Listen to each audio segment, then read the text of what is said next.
Okay, let's look at number 15. So what do we need to do here? Again, like I've mentioned before, if you've watched some of the previous videos, you always want to get the function by itself, so I want absolute value by itself, so I'll start by adding 4 to both sides.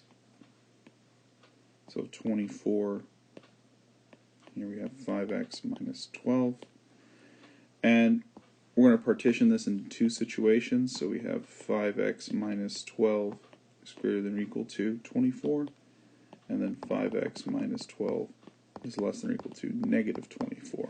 So when you do the other situation, you have to flip the inequality, make it negative, and then we just solve. Add 12 to both sides. 36. So 5x is greater than or equal to 36, so x is greater than or equal to 36 over 5. Over here, add 12. And divide by 5. Hopefully this algebra is not too bad. Then we'll graph it to see what's going on here. So we have 36 over 5 here, and negative 12 over 5 here. And what are we saying? Well, with the first part, we're saying it's greater than or equal to 36 over 5, so that would be off in this direction. And the second part, we're saying is less than, so it's off in this direction. Again, these are both have lines under, which means that they're brackets, which means we include the values. And so the answer would be, I guess I should do initial quality. It would be negative infinity to negative 12 over 5 union 36 over 5 to infinity.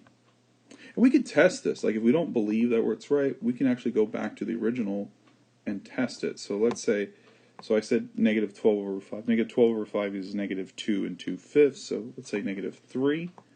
So notice if I plug negative 3 in here, I get negative 15 minus 12, which would be negative 27, but the absolute value of negative 27 is 27.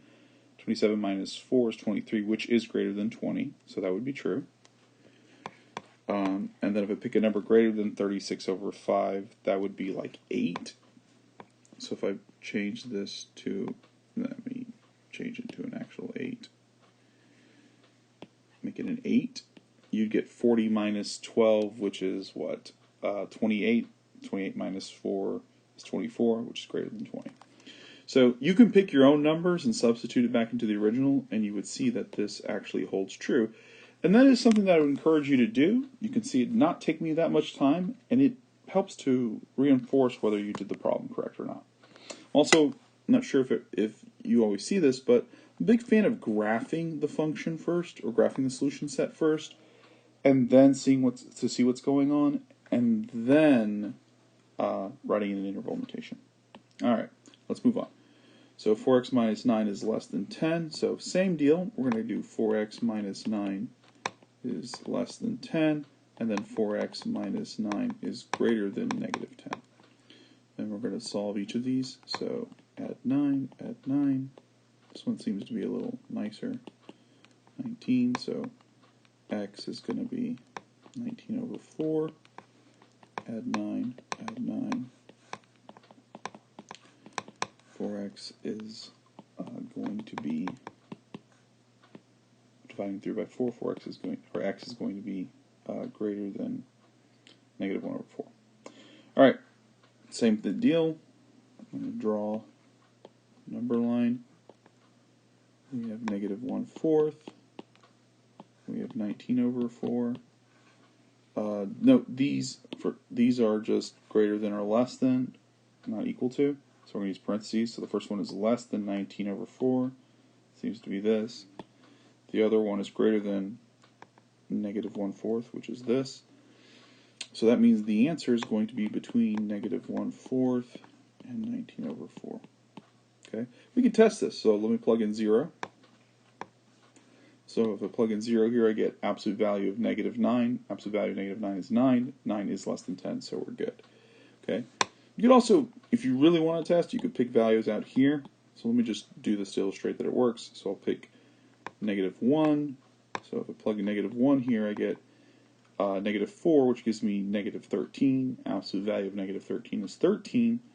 Because 13 is greater than 10, this is not true.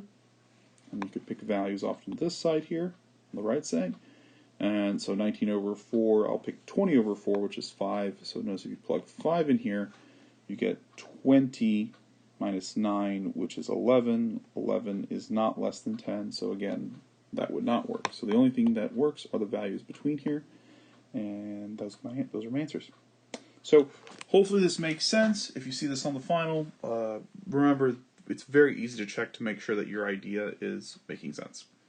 All right, see you in the next video.